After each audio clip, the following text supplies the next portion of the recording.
اعوذ باللہ من الشیطان الرجیم بسم اللہ الرحمن الرحیم رب اشرح لی صدری ویسر لی امری واحلل عقدۃ من لسانی یفقہوا قولی۔ سورۃ النمل کی آیت 82 سے آج ہم شروع کر رہے ہیں۔ تو سورت کے خاتمے کی ہدایات آنے والی ہیں، اس سے پہلے قیامت کا کچھ نقشہ کھینچا گیا اور اس سے بھی پہلے قیامت کی ایک نشانی کا تذکرہ ہے۔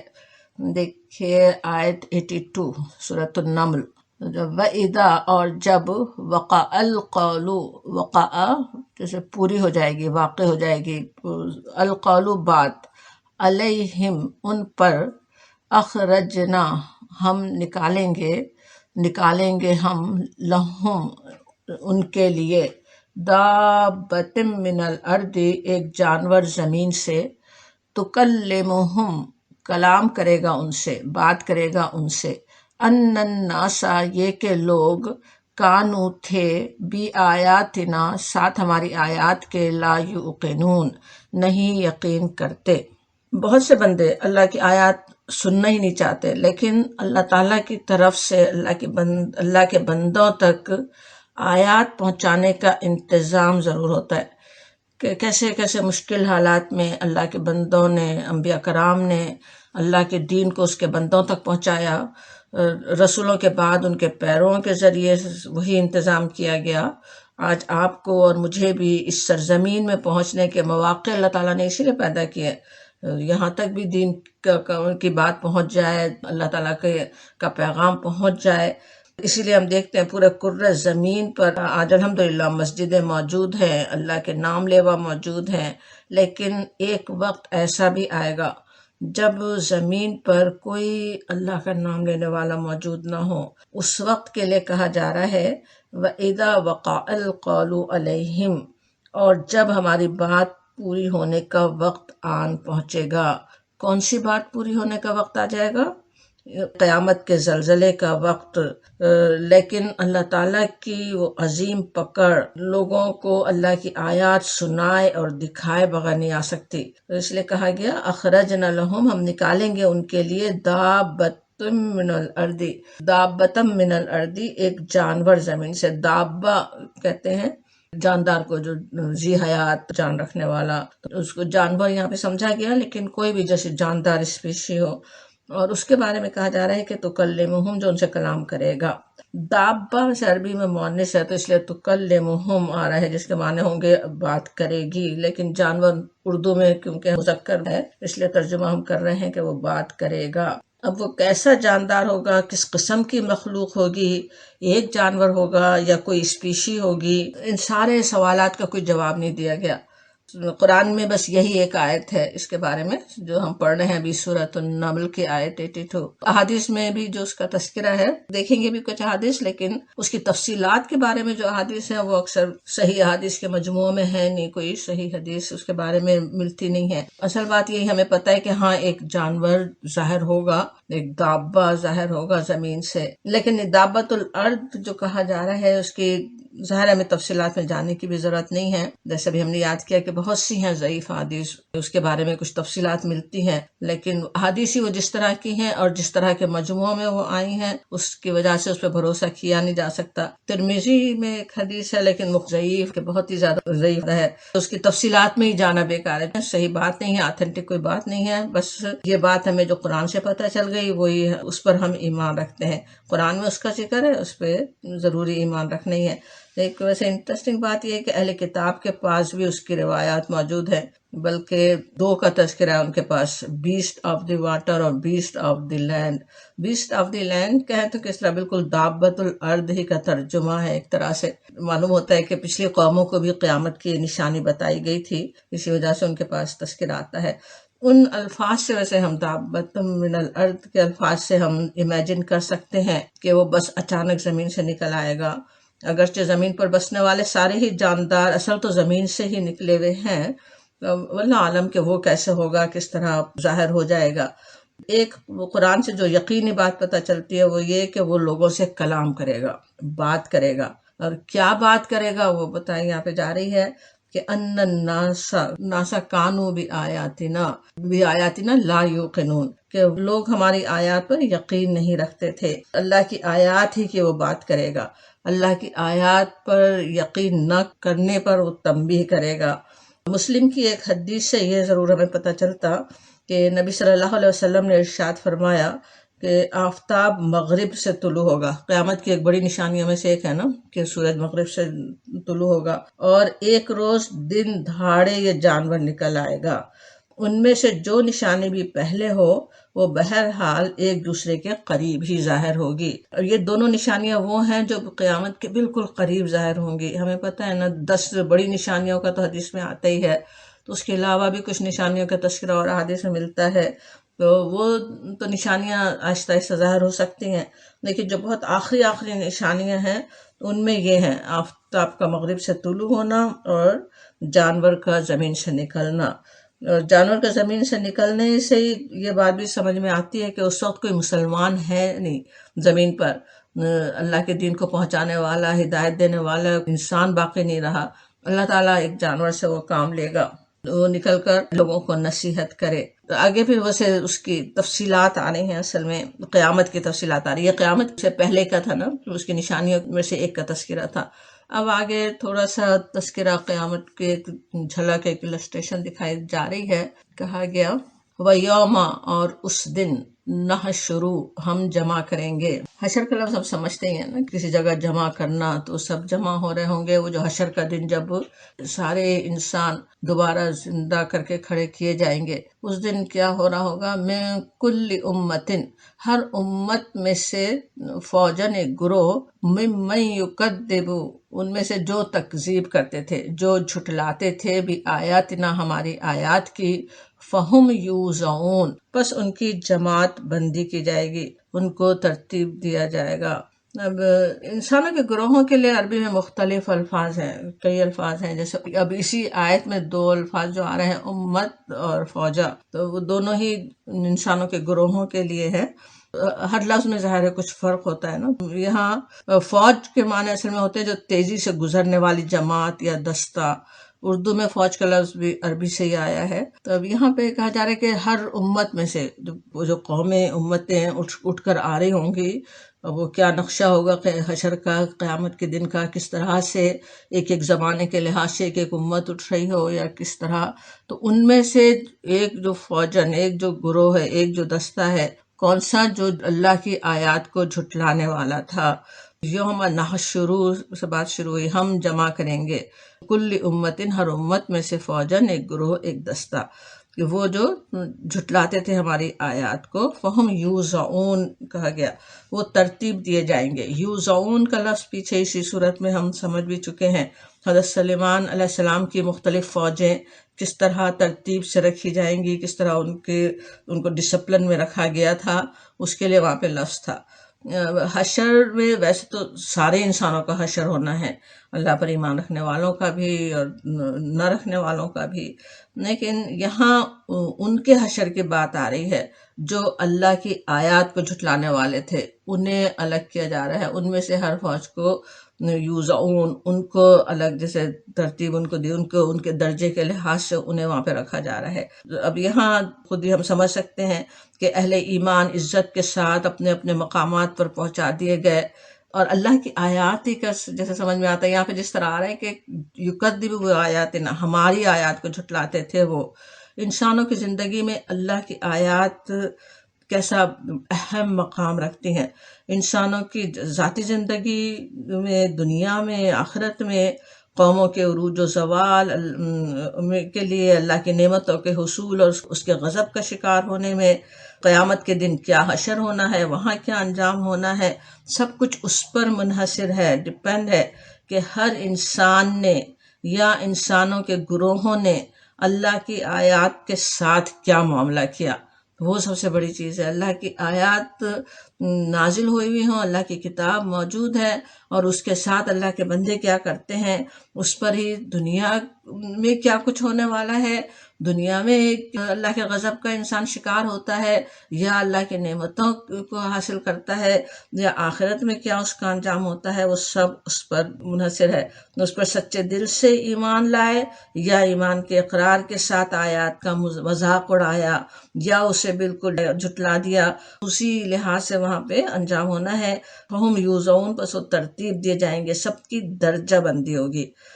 سورہ مریم میں بھی انہی مجرمین کا انجام بتایا گیا۔ وہاں پہ آتا ہے فَوَرَبِّكَ لَنُحْشُرَنَّهُمْ وَالشَّيَاطِينَ، تیرے رب کی قسم، بہت ہی زور دے کر بات ہو رہی ہے، ہم ضرور ان سب کو اور ان کے شیاطین کو گھیر لائیں گے، ان سب کا حشر ہوگا۔ ثُمَّ لَنُحْضِرَنَّهُمْ حَوْلَ جَهَنَّمَ جِثِيًّا، پھر جہنم کے گرد لا کر انہیں گھٹنوں کے بل گرا دیں گے۔ ثُمَّ لَنَنزِعَنَّ مِن كُلِّ شِيعَةٍ أَيُّهُمْ أَشَدُّ عَلَى الرَّحْمَنِ عِتِيًّا، پھر ہر گروہ میں سے ہر اس شخص کو چھانٹ لیں گے جو رحمان کے مقابلے میں زیادہ ہی سرکش بنا ہوا تھا۔ ثُمَّ لَنَحْنُ أَعْلَمُ بِالَّذِينَ هُمْ أَوْلَىٰ بِهَا صِلِيًّا، پھر یہ ہم جانتے ہیں کہ ان میں سے کون سب سے بڑھ کر جہنم میں جھونکے جانے کا مستحق ہے۔ سورہ مریم کی آیات 68 سے 70 تک تھی۔ وہاں پہ وہی درجہ بندی نظر آ رہی، جیسے یہاں کہا جا رہا نا یوزعون، ان ترتیب دیے جائیں گے کیا ہونا ہے۔ جہنم کے گرد گھٹنوں کے بل گرائے جا رہے ہیں، زیادہ سرکش لوگ الگ کیے جا رہے ہیں، پھر کون پہلے جہنم میں جائے گا کون بعد میں جائے گا، وہ ساری درجہ بندی ہو رہی ہے۔ پھر اللہ تعالیٰ ہی جانتا ہے کہ کون جہنم میں جلد داخل کیا جائے گا یا کچھ دیر سے۔ سورۃ الحجر کی آیت 44 میں 44 میں دوزخ کے 7 دروازوں کی بھی بات آتی ہے، وہ بھی ایک درجہ بندی ہے، کون کس دروازے سے جائے گا، اور ہر دروازے کے لیے ان میں سے ایک معین حصہ ہوگا، کون سا گروہ ہے انسانوں کا جس کو اس دروازے سے جہنم کے داخل ہونا ہے۔ اور پھر کہا جاتا آیت 84 دیکھیے، حتیٰ یہاں تک کہ اذا جب جاؤ آ جائیں گے، یعنی سب آ جائیں گے، قالا کہا، اکذبتم کہا جائے گا ان سے، جو ہے سوال کا ہے، کیا کذبتم جھٹلایا تم نے، بھی آیاتی میری آیات کو۔ اب یہاں کس طرح سمجھ میں آتا ہے جیسے اللہ تعالیٰ براہ راست خود ان سے گفتگو فرما رہا، خود ان کا حساب کتاب ہو رہا ہے۔ میری آیات آئی تھی، تم نے جھٹلا دیا اس کو، ولم اور نہیں، تحیطو احاطہ کیا تم نے، بہا علمًا ان کا علم سے، کچھ احاطہ نہیں کیا، سرچ نہیں کی، کچھ معلوم نہیں کیا کیا آیات کہہ رہی ہیں، اور علم کے ساتھ کا جائزہ نہیں لیا۔ اما ذا کنتم، بھلا کیا کر رہے تھے تم، تعملون کنتم تعلمون کیا تم کر رہے تھے۔ اب یہ پچھلی آیت میں نقشہ تھا کہ ایک ایک امت کا حشر ہو رہا تھا، ان میں سے اللہ کی آیات کو جھٹلانے کے لحاظ سے ہر ایک کو اس کے مقام پر پہنچایا جا رہا تھا۔ اور اب جب سب جمع ہو گئے، ان سے سوال ہو رہا ہے حجت پوری کرنے کے لیے، جب وہ سب آ جائیں گے تو ان کا رب ان سے پوچھے گا تم نے میری آیات کو جھٹلا دیا۔ اصل جرم کیا ہے؟ اللہ کی آیات کو جھٹلانا ہے، تو اس پر پوچھ گچھ ہو رہی ہے، اس پر حساب ہو رہا ہے، اس کی وجہ سے ان کو جیسے پراسیکیوٹ اصل کیا جا رہا ہو۔ وَلَمْ تُحِيطُوا بِهَا عِلْمًا، حالانکہ تم نے ان کا علمی احاطہ نہ کیا تھا، یعنی اتنی کھلی نشانیاں دکھائی گئی تھیں، اتنی زبردست اللہ کی آیات نازل کی گئیں، اور تم نے تو اس کی حقیقت جاننے کی کچھ کوشش بھی نہیں کی، جھٹلانے سے پہلے کچھ غور و فکر یا معلومات تک نہیں کی، بس جھٹلا دیا، اس کی طرف سے غافل ہی رہے۔ پھر کہا گیا اما ذا کنتم تعملون، اور بھی زوردار طریقے سے حجت پوری کی جا رہی ہے، کیا کر رہے تھے تم، مطلب یہ کہ بس یہی تم نے کیا۔ جھٹلانے کے لیے کوئی ایسا نہیں تھا کہ کوئی تمہیں معلومات ہو گئی ہوں۔ آج اپنے آپ کو بہت ہی جینیس سمجھنے والے انسان اپنی ڈگریوں اور اعلیٰ یونیورسٹیوں کے زعم میں اللہ کی آیات کا انکار ایسے کرتے ہیں گویا انہیں بس حقیقت کا ہی علم ہو گیا کہ یہ کائنات اللہ تعالیٰ نے خلق نہیں کی ہے، یا یہ آیات اللہ کی نہیں ہے۔ قیامت کے دن حق سامنے آ جائے گا کہ وہ خود کس دھوکے میں تھے اور دوسروں کو دے رہے تھے۔ قیامت کا یہ نقشہ، حساب کتاب کی یہ تصویر، یہ السٹریشن سامنے رکھی اس لیے گئی کہ انسان آج سوچ لے کیا کر رہا ہے۔ جو یہاں کہا جا رہا ہے اماذا کنتم تعملون، اور کیا کر رہے تھے تم، ان میں ہم شامل نہ ہوں کہ بغیر سوچے سمجھے بس غافل رہیں، اللہ کی آیات ہم سے کیا کہہ رہی ہیں اس پہ غور ہی نہ کر رہے ہوں، اللہ کی آیات کے بارے میں سوچنے کی بھی فرصت نہ ہو، وہ ایسے لوگوں میں ہم شامل نہ ہوں۔ اور پھر کہا گیا وَوَقَعَ الْقَوْلُ، پوری ہوگی بات ان پر، پوری ہو گئی بات ان پر، علیہم ان پر، بما ظلموا، بسبب اس کے، اس وجہ سے کہ ظلم کیا انہوں نے، فہم، پس وہ، لا ینطقون، نہیں بول سکیں گے۔ آج ابھی جہاں سے ہم نے اپنی بات شروع کی آیت 82، وہاں پہ بھی وَإِذَا وَقَعَ الْقَوْلُ عَلَيْهِمْ تھا، بالکل یہی الفاظ جس سے یہ آیت شروع ہو رہی ہے کہ اور جب بات پوری ہوگی، لیکن وہاں پہ کون سے وعدے کی بات تھی، کون سی بات تھی؟ قیامت کا جو وعدہ تھا، اس دنیا میں قیامت کے آنے کا جو وعدہ تھا، اس کے پورا ہونے کا وقت آئے گا تو وہاں کہا گیا تھا کہ ہم زمین سے جانور نکالیں گے۔ اب یہاں کون سی بات پوری ہونے کا ذکر ہے؟ عذاب کا، یعنی وعدے کی بات ہو رہی ہے کہ اللہ کی آیات کے جھٹلانے والوں کے لیے آخرت میں جس عذاب کا وعدہ تھا، جب وہ پورا ہونے کا وقت آئے گا تو اس وقت کیا حال ہو رہا ہوگا ان مجرمین کا؟ فہم لا ینطقون، تب وہ کچھ بھی بول نہیں سکیں گے۔ ینطقون کا لفظ نطق ہوتا بولنے کی صلاحیت، صرف آواز نکالنے کے لیے بھی ہو سکتا ہے، جیسے قرآن میں منطق الطیر کے الفاظ آتے ہیں پرندوں کی بولی کے لیے۔ دنیا میں سوچے جب اللہ کی بات پوری ہونے کا وقت آیا، جو آیت پیچھے ہم نے پڑھی، یعنی قیامت قریبی آ گئی تو جانور بات کرے گا، وہ جانور جیسے دنیا میں ہم بات کرنے والا نہیں سمجھتے، اور آخرت میں قیامت کے دن جب ظالموں کے لیے عذاب کے وعدہ پورے ہونے کا وقت آئے گا تو وہ یہ آج جو بولنے والا انسان اپنے کلام کی طاقت پہ کیا کچھ گناہ کر رہا ہوتا ہے، اپنی اس زبان سے کتنے گناہ کماتا ہے، کس طرح اللہ کا انکار کرتا ہے بڑھ چڑھ کے، اسی بولنے کی طاقت نہیں رہے گی، وہ بول نہیں سکے گا۔ قرآن میں ویسے قیامت کے بہت سے مختلف مواقع کی جھلکیاں دکھائی گئیں، دوزخیوں کے بولنے کی بھی بات آتی ہے، آپس میں جھگڑنے، بلکہ اللہ کے سامنے معذرتیں پیش کرنے کی بھی بات کہیں نظر آئے گی۔ لیکن یہاں ایک خاص موقع کا ذکر ہے، جب ساری گواہیاں سامنے ہیں، ساری حقیقتیں کھل کر سامنے آ چکی ہیں، اب مجرم کے پاس کچھ بولنے کے لیے رہ ہی نہیں گیا، اب وہ کیا تعبیلیں کرے، اب وہ کیا بہانے بنائے گا۔ جیسے سورہ یاسین میں آتا ہے الیوم نختم علی افواہہم، وہاں پہ تو یہاں پہ تھا نا کہ وہ بولنے کی ان میں طاقت ہی نہیں رہے گی، اسی چیز کو وہاں کہا گیا کہ جیسے منہوں پہ مہرے لگا دیں گے، ہم ان کے منہ پر مہرے لگا دیں گے، نختم علی افواہہم وتکلمنا ایدیہم وتشہد ارجلہم بما کانوا یکسبون، اور اس وقت بھی وہ ہاتھ اور پاؤں جو دنیا میں نہیں بول رہے ہیں، وہ ہاتھ اور پاؤں وہاں بول رہے ہوں گے، کس طرح بولیں گے وہ اللہ تعالیٰ جانتا ہے، وہ اس کے خلاف گواہی دینے والے ہوں گے، بولنے والی زبان پر تو مہر لگ جائے گی اور ہاتھ پیر بولنے کے قابل ہو جائیں گے۔ پھر کہا جاتا اولم یرو، کیا نہیں دیکھا انہوں نے، انا جعلنا، یہ کہ بنایا ہم نے، جعلنا اللیل لیسکنوا فیہ، ہم نے بنایا رات کو کہ آرام کریں اس میں، والنہار مبصرا، اور دن کو روشن، ان فی ذلک لآیات لقوم یؤمنون، بے شک اس میں نشانیاں ہیں قوم کے لیے جو ایمان لاتے ہیں۔ ابھی آگے کی آیات میں قیامت کے پہلے مرحلے کا ذکر آ رہا ہے، ایک قیامت کا نقشہ پیچھے گزرا، لیکن درمیان میں یہ آیت اللہ تعالیٰ کی قدرت کی کھلی نشانیوں سے سبق لینے کی ترغیب دے رہی ہے کہ اولم یرو، کیا نہیں دیکھا انہوں نے کہ انا جعلنا اللیل لیسکنوا فیہ، ہم نے رات ان کے لیے سکون حاصل کرنے کے لیے بنائی، اور والنہار مبصرا، دن کو روشن کیا۔ اولم یرو کے سوال سے شروع ہو رہی ہے کہ کیا نہیں دیکھ رہے، اب سوچیں تو نہ صرف ہم دیکھ رہے ہیں بلکہ ہر وقت دیکھ رہے ہیں، بلکہ ہر وقت دیکھنے کے لیے دن اور رات کے محاورہ ہم استعمال کرتے ہیں کہ رات دن دیکھ رہے ہیں، اور اسی رات دن کو جو دیکھ ہی رہے ہیں سارا وقت، لیکن انسانوں کا کیسا اندھاپن ہے، کیسی غفلت ہے، دیکھتے ہوئے بھی یہ نہیں دیکھتے کہ رات کا یہ آرام، دن کے نکل آنے کی یہ رحمت، یقیناً ایک خلاق العلیم ہی کی حکمت ہے۔ کون ہے جو سورج کو ایک مناسب ترین فاصلے پر تھامے ہوئے ہے، کون ہے جو اتنی بے شمار حکمتوں کے ساتھ زمین کو گردش دے رہا ہے۔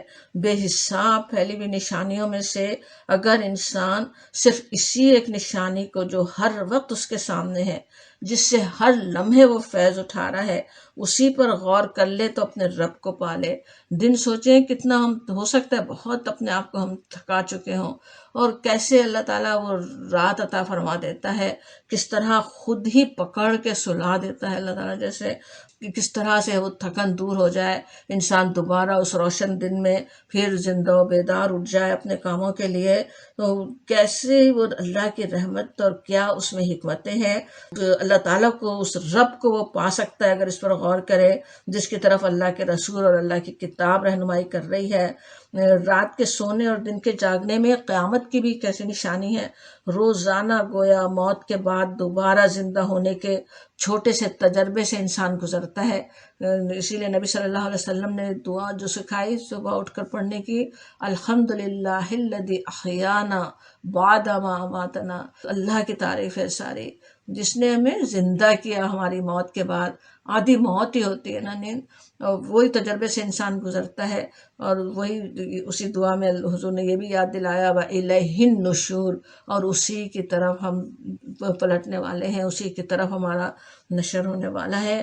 وہ اسی نشانی پر یہاں غور کرنے کی دعوت دی گئی کہ دیکھا نہیں انہوں نے، دیکھا نہیں، دیکھ رہا ہو، دن اور رات دیکھ رہا ہو، مگر جیسا دیکھنا چاہیے ویسے دیکھتے نہیں ہو، اس دن اور رات کے بنانے والے کو مانتے نہیں ہو، اس دن اور رات کے بنانے والے کا ویسا شکر ادا نہیں کرتے ہو جیسا کرنا چاہیے، اتنا سکون اس رات میں حاصل کرتے ہو، اس دن کی روشنی سے اتنے فائدے اٹھاتے ہو، اور سمجھتے نہیں ہو کہ یہ کس نے یہ دن اور رات بنائے۔ ان فی ذالک لآیات لقوم یؤمنون، آیات ہیں، بہت سی نشانیاں ہیں۔ ہم نے ابھی کچھ نشانیوں کا تذکرہ نہیں کیا، قرآن میں جگہ جگہ وہ نشانی دکھائی گئی، اور جتنا غور کریں اتنی نشانیاں نظر آتی چلی جائیں، اور اس دن اور رات ہی میں اللہ تعالیٰ کی قدرت اور حکمت کی۔ لیکن کون ان آیات سے سبق لیتا ہے؟ لقوم یؤمنون، جو ایمان لاتے ہیں، اپنے اللہ پہ جو ایمان لانے کو تیار ہو، اسے پھر نشانیاں کھل کر نظر آتی ہیں، وہ پھر ان نشانیوں کو دیکھ سکتا ہے۔ اور پھر دوبارہ وہ قیامت کا پھر تذکرہ شروع ہو رہا ہے، وَيَوْمَ، اور جس دن، يُنفَخُ، پھونکا جائے گا، فی الصُّورِ، سور میں، فَفَزِعَ مَن فِی السَّمَاوَاتِ، بس گھبرا جائیں گے جو آسمانوں میں ہیں، وَمَن فِی الْأَرْضِ، اور جو زمین میں ہیں، إِلَّا مَن شَاءَ اللَّهُ، سوائے اس کے جو اللہ چاہے۔ یعنی کچھ لوگ ایسے ہوں گے جن کے بارے میں اللہ چاہے گا وہ گھبرائیں گے نہیں، ان پر وہ اثر نہیں ہوگا۔ وَكُلٌّ، اور سب، أَتَوْهُ داخرین، حاضر ہوں گے اس کے پاس، داخرین۔ داخرین کے جو لفظ ہے اس میں عاجزی، ذلت، حقارت، تینوں ہی مفہوم آتے ہیں، کہ بالکل عاجز ہو کر، ذلیل ہو کر، حقیر جیسے ہو جائیں، اطاعت قبول کر لے تو وہ حاضر ہو جائیں گے۔ داخرین، عاجز ہو کر بالکل خود اطاعت قبول کرنے کے لیے تیار ہوں، وہ اس طرح سے سب کے سب آ جائیں گے، یہ بات کہی جا رہی ہے۔ یہ قیامت کے جیسے سب سے پہلے مرحلے کا ذکر ہے، قیامت شروع ہی گویا اس سے ہوگی، نفخ سور سے۔ نفخ پھونکنا کے معنی ہوتے ہیں نا، اور سور کا لفظ کو ہم خود ہی سمجھتے ہیں، اس کے اگر ہم میننگ بھی یاد کریں اردو انگلش میں، اس سے زیادہ سور کا لفظ آپ سب سمجھتے ہی ہیں، قرن کا جیسے اردو میں آتا ہے، یا ٹرمپٹ وغیرہ۔ لیکن قیامت کا سور ہوگا کیسا، اس کی آواز کی کیا کیفیت ہوگی، آج ہم پوری طرح جان تو نہیں سکتے۔ بگ بینگ کی تھیوری سے امیجن کیجئے، یا آج کل کے سائرن کا تصور کیجئے۔ قرآن میں نفخ سور کے الفاظ کے ساتھ ہی کوئی 10 دفعہ اس کا ذکر آتا ہے، اس کے علاوہ بھی اشارے ہیں اس کی طرف۔ سورۃ النمل جو ہم پڑھ رہے ہیں اس کی آیت 87 میں جو بات کہی جا رہی وہ کیا ہے، وَيَوْمَ يُنفَخُ فِي الصُّورِ، اور وہ اس دن جب سور پھونکا جائے گا، فَفَزِعَ مَن فِي السَّمَاوَاتِ، بس گھبرا جائیں گے جو آسمانوں میں ہیں، جو زمین میں ہیں، سب ہول کھا جائیں گے، سوائے ان لوگوں کے جنہیں اللہ اس ہال سے بچانا چاہے، اللہ تعالیٰ اس پریشانی سے بچانا چاہے۔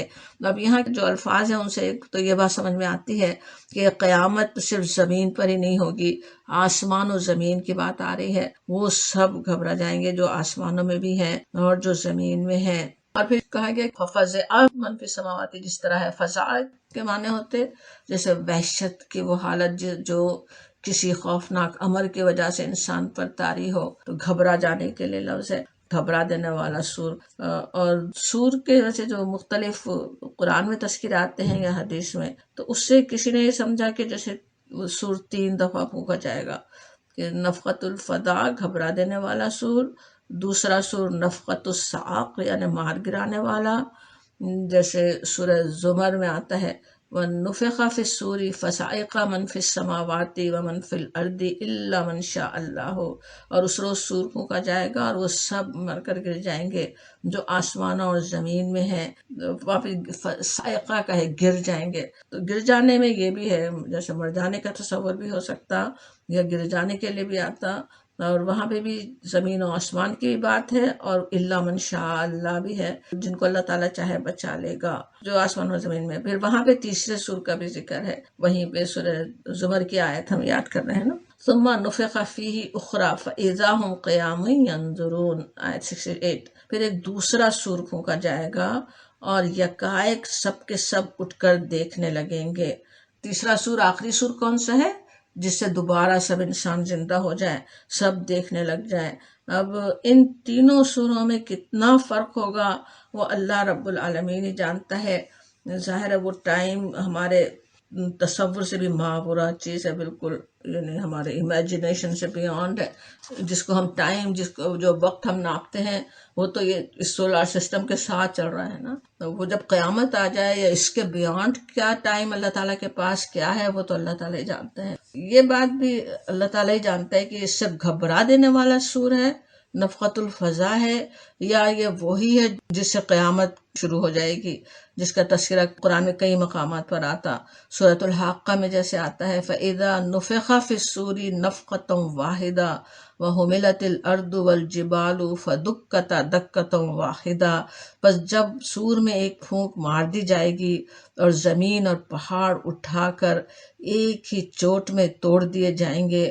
سورۃ الواقعہ میں اس وقت کی جھلکی دکھائی گئی، اذا رجت الارض رجا وبست الجبال بسا فکانت هباء منبثا، جس روز زمین جھنجھوڑ ڈالی جائے گی اور پہاڑ ریزہ ریزہ ہو کر فساد کی طرح اڑنے لگیں گے۔ سورہ زلزال اور سورہ قاریہ میں جو نقشہ ہے اس کا وہ بھی آپ جانتے ہیں، اور بھی ویسے آخری سپارے کی صورتوں میں بہت سے نقشے ہیں۔ اور یہاں پھر کہا جا رہا ہے وَكُلٌّ أَتَاهُ دَاخِرِينَ، کیونکہ وہ آ جائیں گے۔ اب داخرین کا بھی ہم نے مطلب سمجھا۔ اب یہ کب ہونے والا ہے؟ جیسے ابھی تیسرے نفخ سور کی جو بات ہم نے یاد کی کہ وہ سب جو آج سرکشی دکھا رہے ہیں، اللہ کی اطاعت میں آنے سے صاف انکار کر رہے ہیں، تکبر کا شکار ہے، وہ ساری سرکشی اور تکبر اس وقت ہوا ہو جائے گا، عاجز اور ذلیل اور تاج شعار بن کر اللہ کے حضور میں حاضر ہوں گے۔ اب یہاں پہ ویسے میں نے نفخ سور کی جو بات کی ہے بتایا کہ کس طرح 3 سور کسی نے سمجھے۔ علماء کی رائے میں سور 3 دفعہ نہیں بلکہ 2 دفعہ ہی پھونکا جائے گا، جس طرح ابھی ہم نے جو سورہ یاسین اور سورہ زمر کی آیات یاد کی اس سے اندازہ ہوتا۔ جس حدیث میں ویسے 3 سور پھونکے جانے والی بات ہے، اس کے زیادہ تر حصے کو علماء موضوع فیبریکیٹڈ سمجھتے ہیں۔ اس رائے کے مطابق جو دوسرے دو سور جس کو سمجھتے ہیں وہ ایک ہی سور ہے، گھبرا گئے اور پھر قیامت شروع ہو گئی، دنیا کا خاتمہ ہو گیا، اور پھر آخری سور پھونکا جا رہا ہے۔ واللہ عالم، اصل تو اللہ تعالیٰ ہی جانتا ہے، خیالات بہت سے ہیں، اصل علم اللہ تعالیٰ کو ہے، لیکن اس سے ظاہر ہے ہمارے کچھ ایمان میں فرق نہیں آ رہا ہے۔ ہم بس قیامت جو آئے گی اللہ تعالیٰ جانتا ہے اس وقت کیا کچھ حالات ہونے ہیں۔ اصل چیز ہمیں جو سوچنے کی ہے اس کے لیے تیار رہنے کی بات ہے۔ اس قیامت کے دن ہم سرخرو ہوں، اس دن ان میں شامل نہ ہوں جو اس طرح ذلیل ہو کر آ رہے ہوں گے۔ وَكُلٌّ أَتَاهُ دَاخِرِينَ، ذلیل ہو کر اس وقت اللہ کے سامنے حاضر ہوں گے، انشاءاللہ ان میں ہم نہ ہوں۔ اور پھر کہا جا رہا وَتَرَى الْجِبَالَ، اور تم دیکھتے ہو پہاڑ، تَحْسَبُوهَا، تم خیال کرتے ہو، جامدتاً، کہ جو جامد ہیں، جمے ہوئے ہیں، جیسے ٹھہرے ہوئے۔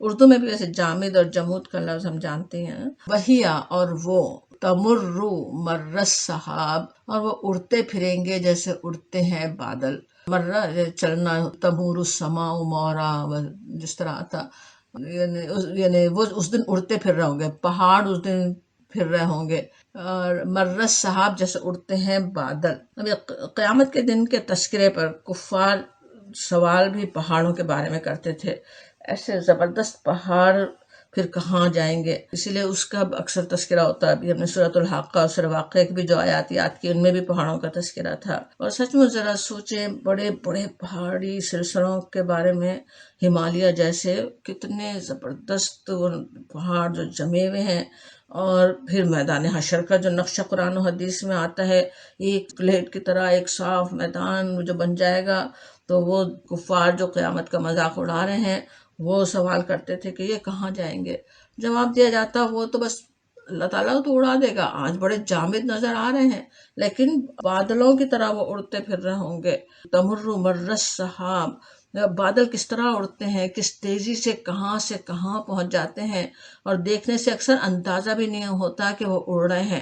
وَتَكُونُ الْجِبَالُ كَالْعِهْنِ الْمَنْفُوشِ، جیسے کہا گیا پہاڑ رنگ برنگ کے دھنکے ہوئے اون کی طرح ہوں گے، کہاں وہ سخت چٹانوں سے بنے ہوئے پہاڑ، اور کہاں وہ بادل جس میں سے ہم بلکہ ہمارے جہاز تک گزر جائیں پتہ نہیں چلتا، اتنے لائٹ کچھ پتہ ہے ہی نہیں جیسے اس میں اور پہاڑوں کا یہ چلنا ظاہر ہے یہاں پہ قیامت کے دن کا نقشہ ہے، اور بھی جگہ تو اسی طرح سے قرآن میں آتا ہی ہے، لیکن یہ بھی ہم جانتے ہیں کہ دنیا میں بھی وہ چل سکتے ہیں۔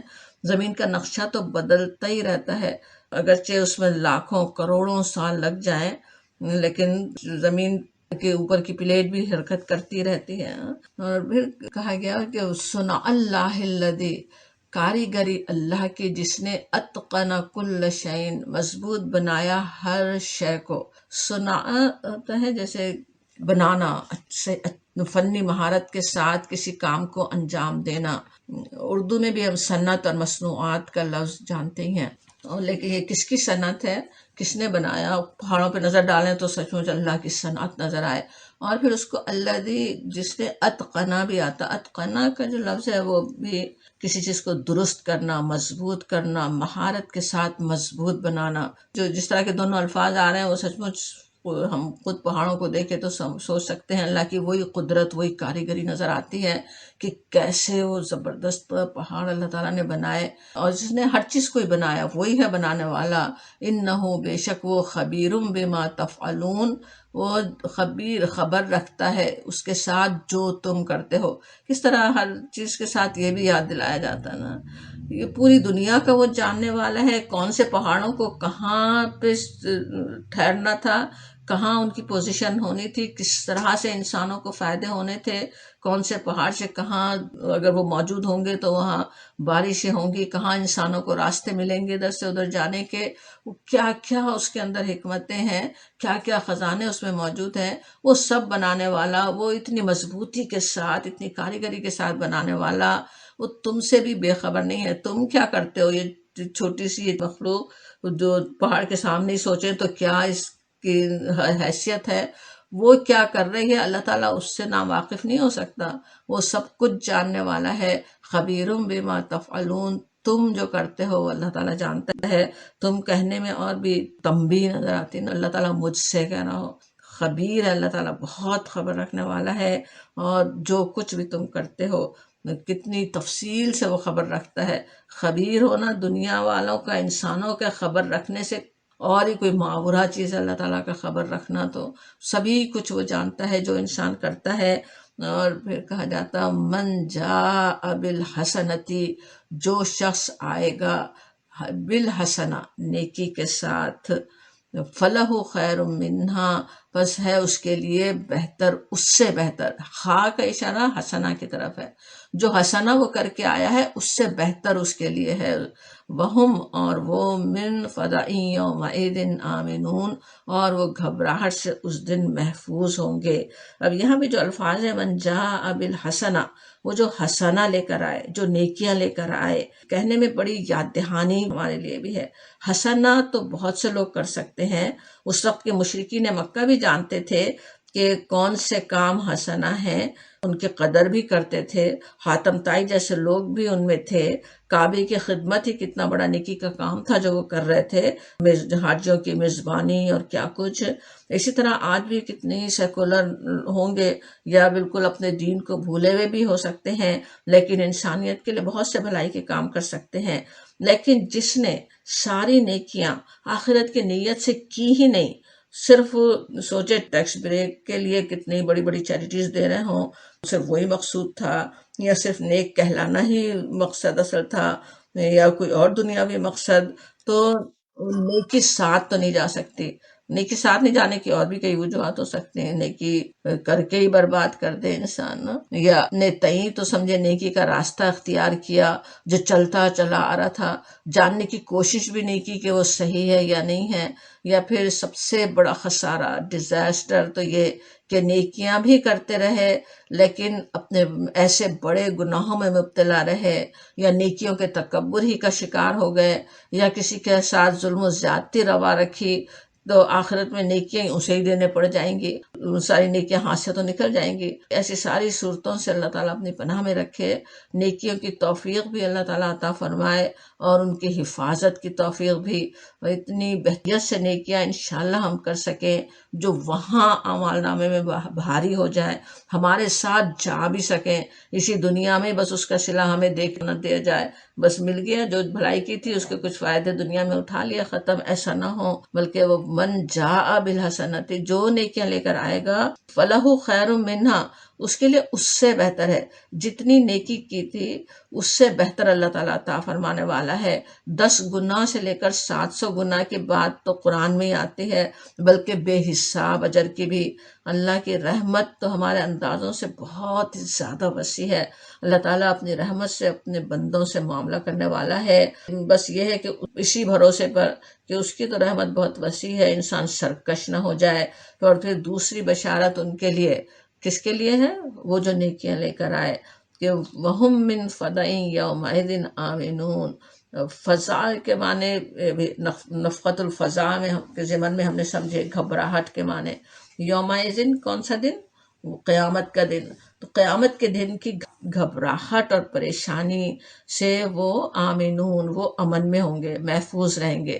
یہ بھی کس قدر بڑی بشارت ہے، ذرا سوچیں، قرآن و حدیث سے قیامت کے دن کی سختی کی جو تفصیلات پتہ چلتی ہیں، وہ لمبا دن، یعنی کتنے ہزاروں سالوں پہ مشتمل ہو وہ دن، کئی عمریں جیسے وہاں پہ گزر جائیں، وہ گرمی، پیاس کی شدت، کہیں اندھیرے کے بعد نامہ اعمال کی کتاب کے رکھے جانے کے وقت کی جو پریشانی، گھبراہٹ، اعمال کے تولے جانے کے وقت، حساب کتاب اور فیصلے کے وقت کی وہ شدید گھبراہٹ اور پریشانی، وہ اس سب سے محفوظ ہوں گے۔ ان ساری سختیوں، پریشانیوں اور گھبراہٹ سے وہ بچا لیے جائیں گے۔ اللہ تعالیٰ اپنی بے پناہ رحمت سے ہمیں ان خوش نصیب لوگوں میں شامل فرما دے۔ اور اس کے مقابلے میں کچھ لوگوں کا کیا انجام ہوگا، دیکھیے اگلی آیت، کہاں جاتا، آیت 90، وَمَنْ جَاءَ بِالسَّيِّئَةِ، اور جو شخص آئے گا برائی کے ساتھ، جو اس دن برائی لیے ہوئے آئے گا، یعنی اپنی غلطیاں، اپنی خطائیں موت سے پہلے ہی معاف کروانے کی جسے توفیق نہیں ہوئی، غلطیاں بہت سو سے ہو سکتی ہیں، لیکن ہو سکتا ہے وہ دنیا میں ہی معاف بھی کروا لے، دنیا میں ہی اللہ کی طرف پلٹ گیا، معافی مانگی، شرمندہ ہوا، اور اس نے بہت بڑی نیکیاں کی، اللہ تعالیٰ نے اس کی معاف کر دی، لیکن اس کے بجائے وہ جو وہاں بھی برائیاں لے کر آیا، کفر و شرک ہی کی حالت میں موت آ گئی، سیئہ برے اعمال ہی جھولی میں تھے، تو ان کا کیا انجام ہے؟ فَكُبَّتْ وُجُوهُهُمْ، بس وہ اوندھے منہ ڈال دیے جائیں گے، وجوہہم چہروں کے بل، فی النار آگ میں، وہ آگ میں ڈال دیے جائیں گے، ایسے سب لوگ اوندھے منہ آگ میں پھینک دیے جائیں گے، جہنم میں جھونک دیے جائیں گے۔ کبا کا جو لفظ ہے جیسے اوندھے منہ پھینک دینا، کبت اوندھے منہ ڈال دیے جائیں گے، کیسے جیسے ذلت کا نقشہ سامنے آتا ہے۔ 3-4 ہی الفاظ ہیں، لیکن جیسے کسی سوچے سڑی ہوئی گندی چیز کو جس طرح انسان پھینک دیتا ہے، اس طرح وہ خود آگ میں پھینکا جا رہا ہوگا۔ اللہ تعالیٰ اپنی پناہ میں رکھے، اللہم اجرنا من النار۔ اللہم اجرنا من النار، اور پھر کہا جاتا حل تجزون الا ما کنتم تعملون، اور کیا بدلہ دیا جائے گا تم کو مگر جو تھے تم عمل کرتے، یعنی اس کے سوا اور کیا بدلہ دیا جا سکتا. ان کا بدلہ بالکل اسی کے مطابق ہے جو انہوں نے کیا تھا. پچھلی آیت میں کیا تھا، جو حسنہ لے کر آئے ان کے لیے اس سے بہتر ہے، کئی گنا زیادہ ان کو بدلہ مل سکتا. جو گناہ کر کے آئے ان کے لیے ویسے ہی بدلہ ہے، حل تجزون الا ما کنتم تعملون، جو تم عمل کرتے رہتے اسی کے مطابق انہیں بدلہ ملے گا. قرآن میں کئی جگہ یہ بات بتائی گئی، اور حدیث میں اور زیادہ تفصیل ہے کہ اللہ تعالیٰ کس رحمت کے ساتھ اپنے بندوں سے حساب لینے والا ہے. ایک حدیث مسلم، احمد اور دوسرے مجموعوں میں آتی ہے، اللہ تعالیٰ کے حضور بندے کی ہر نیکی، ہر برائی لکھی جا رہی ہے، اور بندہ جب کسی نیکی کا ارادہ کرتا ہے اس کے کرنے سے پہلے اس کے کیے بغیر ہی ایک مکمل نیکی لکھ دی جاتی ہے. ابھی صرف اس نے ارادہ کیا، سوچیں کسی کو کوئی چیریٹی دینے کا، کوئی اور نیکی کرنے کا، یا کسی کے کام آنے کا، ارادہ کرتے نیکی لکھ دی گئی، ایک مکمل نیکی لکھ دی جاتی ہے. اور جب بندہ نیکی کر ڈالتا ہے تو 1 سے 700 گنا تک اجر لکھ دیا جاتا ہے، اتنا زیادہ بھی بڑھ سکتا ہے. اور جب بندہ کسی برائی کا ارادہ کرتا ہے، برائی کا ارادہ کیا، برائی لکھی نہیں گئی، نیکی کا جو ارادہ کیا، سوچے نیکی تو لکھ دی گئی، اب وہ کرے نہ کرے نیکی تو لکھی ہوئی ہے اس کے اعمال نامے میں، اور جب کی تو پھر اور اجر ہے. اور اس کے مقابلے میں برائی کا ارادہ کرے تو ابھی لکھی نہیں گئی، بلکہ وہ اس برائی سے اگر اپنے آپ کو روک لیتا ہے تو اس کے لیے ایک مکمل نیکی لکھی جاتی ہے. یعنی سوچے ارادہ کیا برائی کا، کوئی اس کا لکھا نہیں گیا، لیکن اگر بچ گیا، اپنے آپ کو اس نے خود ہی روک لیا، نہ اس کے اندر یہ خود ہی ضمیر کی جو کشمکش ہوتی ہے اس میں ضمیر جیت گیا، اس نے برائی سے اپنے آپ کو روک لیا تو نیکی لکھ دی گئی. ابھی کچھ عمل نہیں ہوا ہے، صرف دل کے اندر جو بات اس کے چل رہی ہے اس کی بنا پہ ایک نیکی لکھ دی گئی. اور اگر وہ برائی کر ڈالے تو اس کے لیے ایک برائی لکھی جاتی ہے. اللہ تعالیٰ کی سوچیں کتنی بے پایا رحمت کے ساتھ یہ کتاب لکھی جا رہی ہے. یہ جو کتاب ہر انسان کی جو تیار ہو رہی ہے، وہ کتاب جو ہم اپنی بنا رہے ہیں، لکھ رہے ہیں، وہ اللہ تعالیٰ اپنی بہت ہی رحمت کے ساتھ تیار فرما رہا ہے. اور اس کے باوجود بھی جو وہاں اس سیاہ اعمال نامے کے ساتھ حاضر ہو تو پھر وہ اسی انجام کو ڈیزرو کرتا ہے. ایسی ہی ذلت کا مستحق ہے جو یہاں بتائی گئی، فَكُبَّتْ وُجُوهُهُمْ فِي النَّارِ، اوندے منہ جہنم میں ڈال دیے جائیں. انسان کا غرور و تکبر ہی تو ہوتا ہے نا جو اللہ کے آگے جھکنے نہیں دیتا، جھکنے سے انکار کرتے تھے. بالکل ویسے ہی سزا ہے کہ وہ اوندے منہ کر کے آگ میں ڈال دیے جائیں. اور بھی یہ کہ جیسے جب اللہ کی بات نہیں ماننے کے لیے بس آنکھ بند کر کے وہ اپنے آبا کے طریقے پہ چل رہا ہے، یا سمجھیں آج کے زمانے کے فلسفوں کے پیچھے آنکھ بند کر کے بس چل رہا ہے، آنکھ اٹھا کر دیکھنا نہیں چاہتا کہ سچ کیا ہے، غلط کیا ہے، کیا مجھے کرنا چاہیے، کیا نہیں کرنا چاہیے، وہ اس کو دیکھنا بھی نہیں چاہتا. تو یہی انجام ہو سکتا ہے کہ وہ اوندے ہی منہ پھر اللہ تعالیٰ اسے پھینک دے. انشاءاللہ ایسے لوگوں میں ہم شامل نہ ہوں. دنیا میں جھکتا نہیں تھا، اللہ کے رسول کی اطاعت اسے مشکل لگتی تھی، اور اب وہ وہاں پہ اس کا اسی طرح انجام ہو رہا ہے. اسی لیے کہا جاتا حل تجزون الا ما کنتم تعملون، اور کیا بدلہ تمہیں مل سکتا ہے سوائے اس کے جو تم کرو، جو تم نے کیا بالکل ویسے بدلہ تمہیں مل رہا ہے.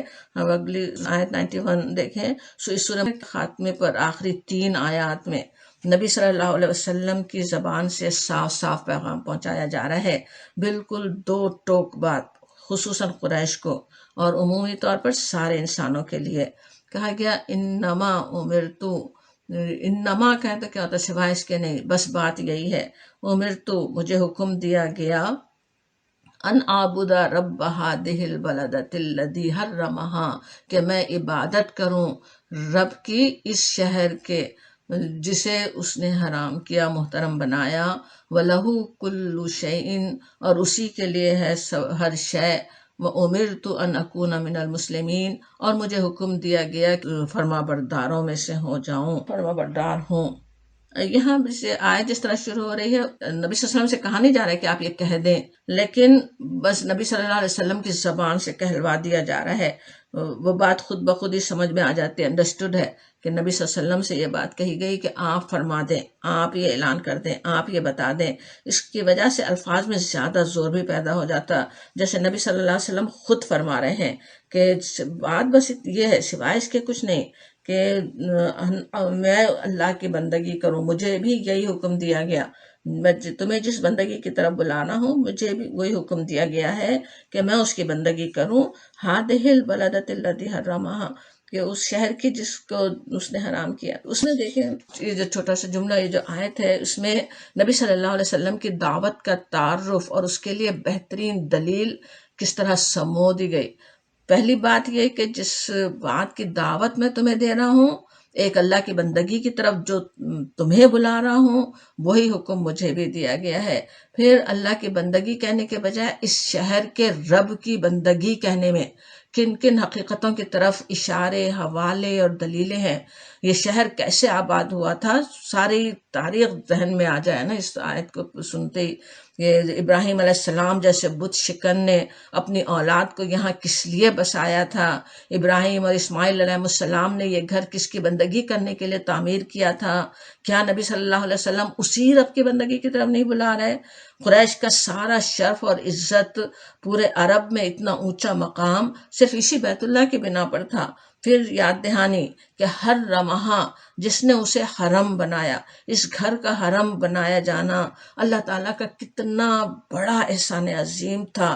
عرب کی سرزمین جہاں کوئی حکومت نہیں، کوئی قانون نہیں، کوئی پولیس نہیں تھی، وہاں اس خطے کو پرامن بنانے کے لیے یہ زبردست انتظام جس رب علیم و حکیم نے کیا، مجھے اس رب کی بندگی کا حکم دیا گیا ہے. اس پیغام کو سننے والوں کو بھی سوچنے کی ضرورت ہے کہ میں کیسے اس رب کی بندگی نہ کروں. وہ رب جو ہر شے کا مالک ہے، وہی ہے جو اس حرم کے ذریعے بہترین رزق مہیا کر رہا ہے.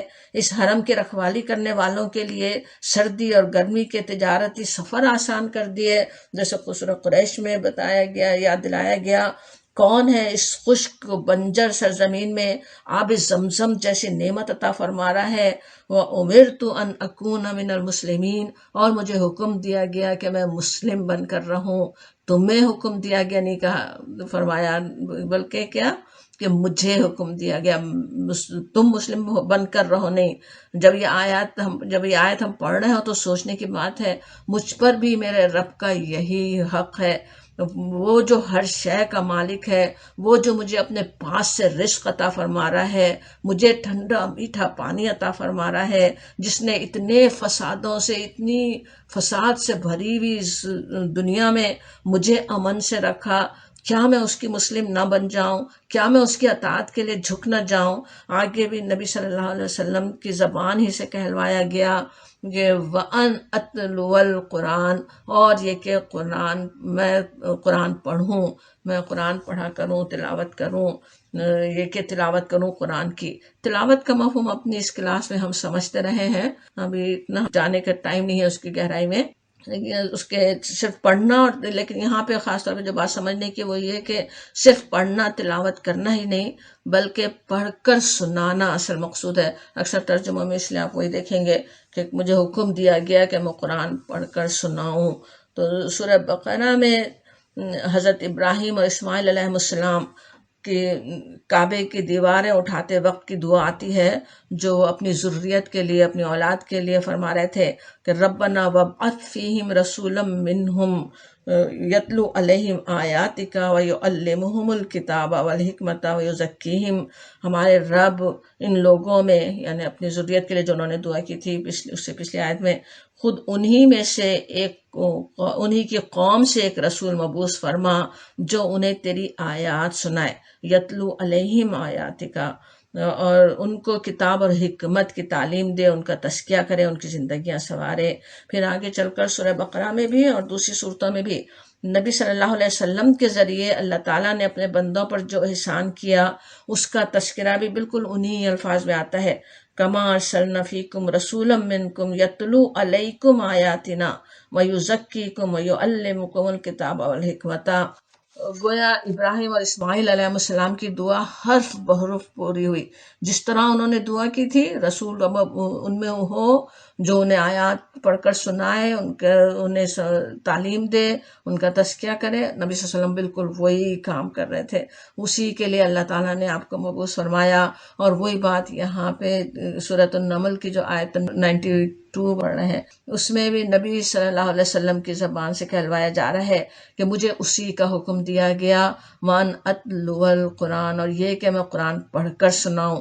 اور یہی حکم نبی صلی اللہ علیہ وسلم کے ذریعے ہم تک بھی پہنچ رہا ہے. ہمیں بھی اسی طرح تلاوت کی ضرورت ہے، اپنے آپ کو سنانے کی، اللہ کے بندوں کو اللہ کے آیات سنانے، اس کی تعلیم دینے، اپنا تزکیہ، اپنی تربیت کرنے، دوسروں کی تربیت کرنے کی. یہ ہم پر بھی حق آتے ہی ہے. اور اس وقت اہل مکہ کو آپ صاف صاف بتا رہے ہیں کہ میں خود سے کوئی نیا دین گھڑ کر نہیں لا رہا ہوں، مجھے تو میرے رب نے یہ حکم دیا ہے کہ میں اس کی بندگی کروں، مسلم بن کر رہوں اور قرآن پڑھ کر سناؤں. فَمَنِ اهْتَدَىٰ، پس جو شخص ہدایت پاتا ہے، فَإِنَّمَا يَهْتَدِي لِنَفْسِهِ، اب جو ہدایت اختیار کرے گا اپنے ہی بھلے کے لیے ہدایت اختیار کرے گا.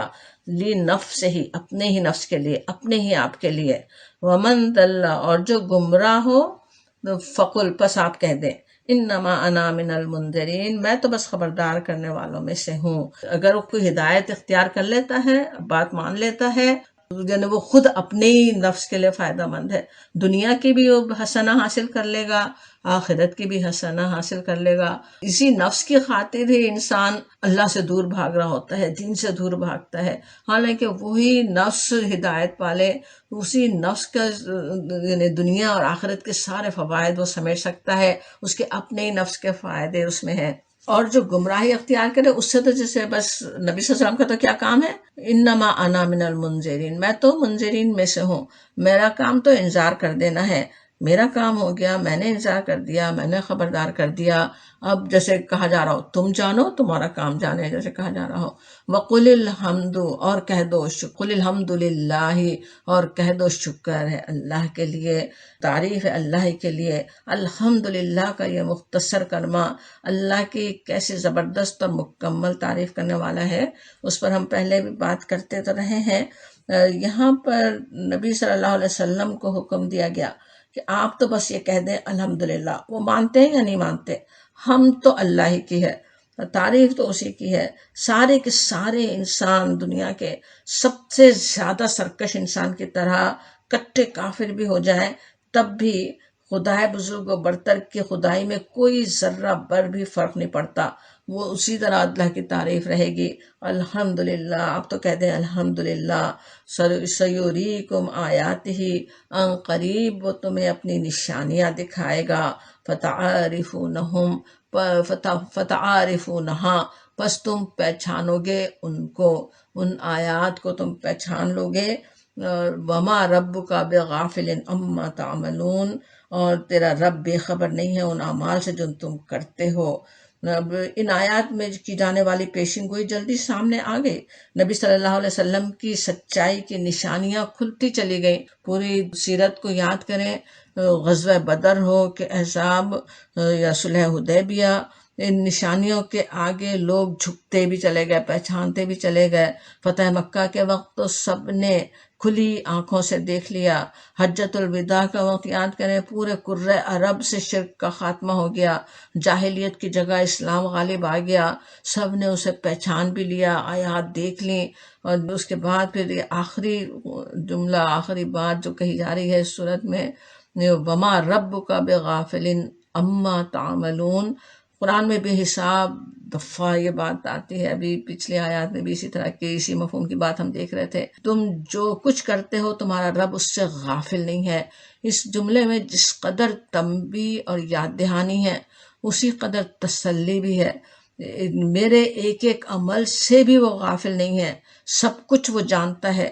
میرے دل میں کیا ہے، نیت کیا ہے، میں کیا کرتی ہوں، کیا نہیں کر سکتی ہوں، کسی چیز سے وہ غافل نہیں ہے. ہر چیز اسے پتہ ہے، اچھی طرح وہ جاننے والا ہے. تو اس میں کیسی تنبیہ بھی ہے، یاد دہانی ہے، کیسا تقویٰ پیدا کرنے والی یہ آیت ہے. اور اس کے علاوہ پھر تسلی بھی.